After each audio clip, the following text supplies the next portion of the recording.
Big boss കൊടുത്ത ആ ഒരു റിസ്ക്കായ ടാസ്കിൽ ധൈര്യപൂർവ്വം മത്സരിക്കാനായിട്ട് മുന്നോട്ട് വന്നത് ആദിലയും അക്ബറും അനിമോളുമാണ്.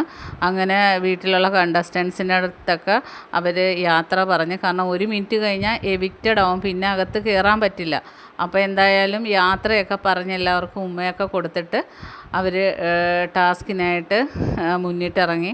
അങ്ങനെ ബസർ സൗണ്ട് കേൾക്കലും ഇവർ 3 പേരും കൂടെ ഓടി പുറത്തൊരു കാറ് കിടപ്പുണ്ടായിരുന്നു. ആ കാറിൻ്റെ അകത്ത് പോയി. അപ്പം അക്ബർ കൗണ്ട് ചെയ്യുന്നുണ്ടായിരുന്നു. ആ കൗണ്ടിങ്ങിൻ്റെ അനുസരിച്ചാണ് പെട്ടെന്ന് അവർ പൈസകൾ വാരിയെടുത്തത്.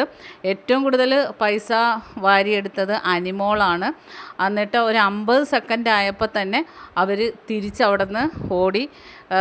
ഇനിയൊരു 8 സെക്കൻഡും കൂടെ ഉണ്ടായിരുന്നു. അതിനുള്ളിൽ തന്നെ അവർ വീടിനകത്ത് കയറി. വീട്ടിലുള്ള കണ്ടസ്റ്റൻസൊക്കെ ശ്വാസം പിടിച്ച് നിൽക്കുമായിരുന്നു. അവർ വിളിച്ച് പറയുന്നുണ്ട്, ടൈം ആവുന്നത്, ഇനി തിരിച്ചിങ്ങ് പോരെന്ന് അവരും വിളിച്ച് പറയുന്നുണ്ടായിരുന്നു. അങ്ങനെ അവർ സേഫായിട്ട് ഹൗസിനുള്ളിൽ കയറി.